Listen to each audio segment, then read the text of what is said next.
சட்டத்திற்கு முன்னால எல்லாருமே ஒரே மாதிரி தான். அந்த சட்டத்தில இருந்து யாரும் தப்பிக்கவே முடியாது. நான் சொல்றது கண்டிப்பா நடக்கும் அப்படின்னு ஒரு மிகப்பெரிய முன்னாள் ஜனாதிபதியை இந்நாள் ஜனாதிபதி வம்பிழுத்திருக்கிற சம்பவம் பெரிய பரபரப்பை ஏற்படுத்தி இருக்கிறது உலகளாவிய ரீதியில். நிறைய அரசியல் விமர்சகர்கள் இப்படி இருக்கலாம், இப்படி பேசியிருக்கலாம் அல்லது இப்படி பேசியிருக்க கூடாது அப்படின்னு சொல்லி ரெண்டு விதமான வாத பிரதிவாதங்களை முன் வச்சிருக்காங்க.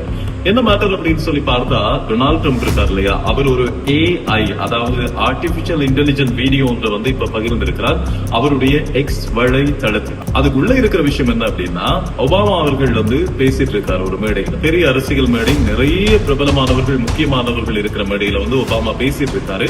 டொனால்ட் ட்ரம்ப் இருந்து பார்த்துட்டு இருக்காரு.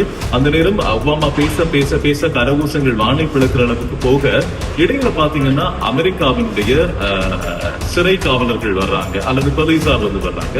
அவங்க என்ன பண்றாங்கன்னா ஒபாமாவை கைது செய்வாங்க. கைது செய்ய ஒபாமா நிலை குறைந்து கீழே விழுந்தாரு. கீழே விழுந்த ஒபாமாவை மீண்டும் கட்டாயப்படுத்தி வலுக்கட்டாயமாக கையில விலங்கு போட்டு இழுத்துட்டு போறாங்க அந்த அமெரிக்க போலீசார்.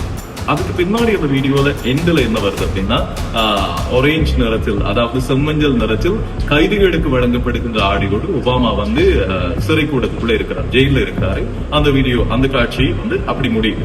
இந்த வீடியோவை பகிர்ந்தவர் தான் டொனால்ட் ட்ரம்ப். இந்த வீடியோ பகிர்ந்துட்டு சொல்லியிருக்காரு, சட்டத்தின் முன்னாடி யாரும் தப்பிக்க முடியாது, சட்டம் நிறைய காலங்களுக்கு நின்று பேசும் அப்படின்ற மாதிரி ஒரு டேக்லைனை போட்டு அந்த வீடியோவை பகிர்ந்திருக்கிறார். ஏன் இப்படி பகிர்ந்தார், எதுக்காக ஒபாமா இந்த மாதிரி ரிவெஞ்ச் எடுக்கிறார் டொனால்ட் ட்ரம்ப் அப்படின்னு சொல்லி கேட்ட நேரத்தில் 2016ஆம் ஆண்டு டொனால்ட் ட்ரம்ப் ஏதோ ஒரு சட்டத்துக்கு புறம்பான வகையில ஆட்சியை கைப்பற்றதுக்கு முனைந்தார் என்கின்ற ஒரு காரணத்தை அந்த டைம்ல ஒபாமா சுட்டி காட்டியிருந்தார். அதுக்கு பதிலடி கொடுக்கிறதுக்காக அல்லது எங்கேயாவது ஒரு இடத்துல சந்தர்ப்பம் கிடைக்கும் போது அவமானப்படுத்தணும் என்பதற்காக டொனால்ட் ட்ரம்ப் இந்த மாதிரி ஒரு வேலையை இப்ப பண்ணிருக்காரு அப்படின்னு சொல்லி பல பேர் சொல்லிட்டு இருக்கிறாங்க. அமெரிக்க ஊடகங்கள் இதை நிறைய விமர்சித்துக் கொண்டிருக்கிறது.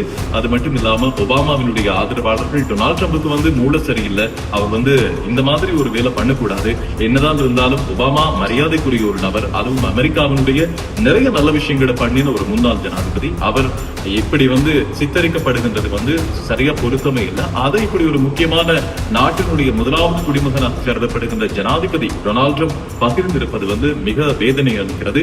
அது மட்டும் இல்லாம இந்த மாதிரி ஒரு முன்னுதாரணமா அவர் செயற்படவே கூடாது அப்படின்னு சொல்லி பல பேர் சொல்லிட்டு இருக்காங்க. இப்ப அமெரிக்காவில் ஒரு தளபலான இந்த விஷயம் தொடர்பான பேச்சு போயிட்டு இருக்கு. மேலதிக அப்டேட் வரும்போது அதையும் உங்களுக்கு நாங்க சொல்றோம். டொனால்ட் ட்ரம்ப் பண்ணது சரியா, ஒபாமாவுக்கு இந்த மாதிரி ஒரு பிரச்சனை வந்திருக்கிறது சரியானது உங்களோட கமெண்ட்ஸா இந்த வீடியோக்குள்ள பதிவு செய்யுங்க.